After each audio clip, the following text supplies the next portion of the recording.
Every once in a while, you're going to see a diagram like the one that I've got right here, where there are, at first glance, only three triangles in this diagram. Triangle ACE, this skinny guy here, triangle DEB, this skinny guy there, and then the one that's kind of in the middle, triangle AEB. But in fact, there are two more triangles in this picture. They're overlapping each other. Triangle ACB and triangle BDA, right there. And so sometimes we're going to be given pictures where they have those overlapping triangles. And what you're going to want to do is draw those triangles separately. And when you do that, you're going to mark those congruences that you might know. You want to watch out for parts that would be congruent by the reflexive property. Right? So to kind of illustrate that, let's take a look at example 2. We're going to sketch the two triangles separately, and we're going to determine whether or not they are congruent. And I'm going to add some information to this diagram. Let's add the information. Let's say that segment BD is congruent to segment AC.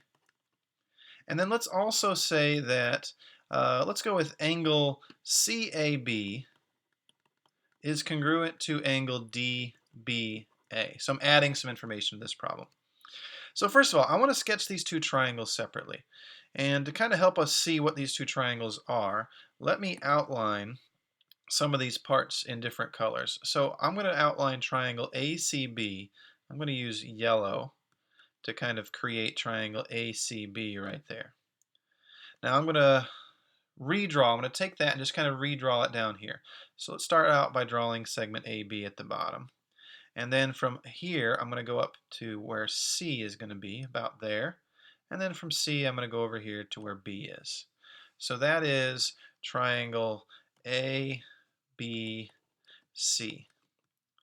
Now I'm going to use blue, and I'm going to draw the other triangle. Triangle AD.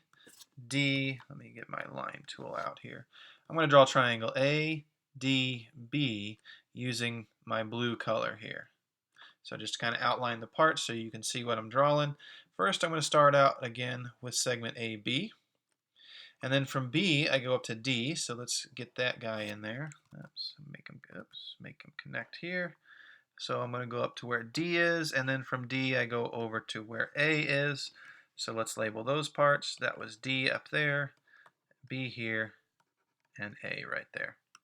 Now let's label what we know to be congruent. First of all, the given information that segment BD is congruent to segment AC.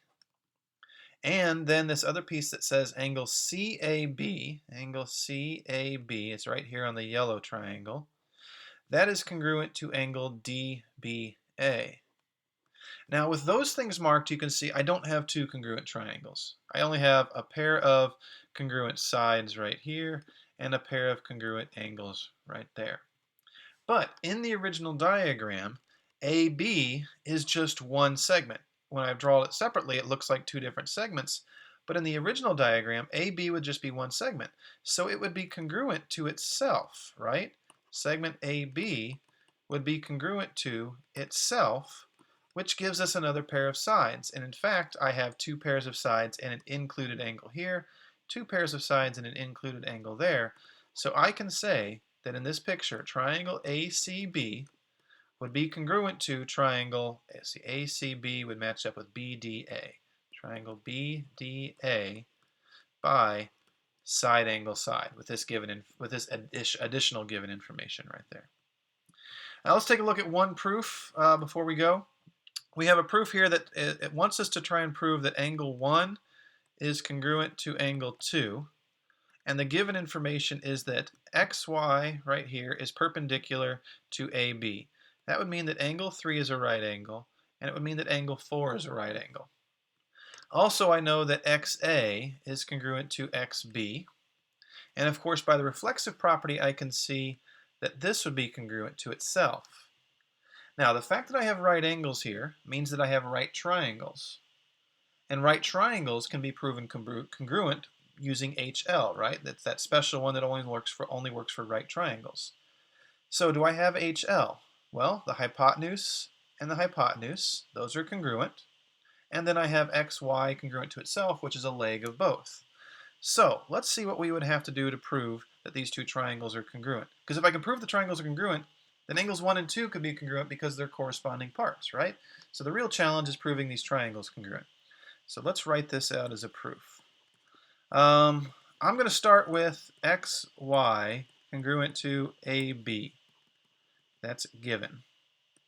Now, the reason why that's important for my proof is it means that angle 3 and angle 4 are right angles by definition of perpendicular, or perpendicular lines if you wanted to say that. That's important because it means that triangle AYX and triangle BYX are right triangles by the definition of right triangles.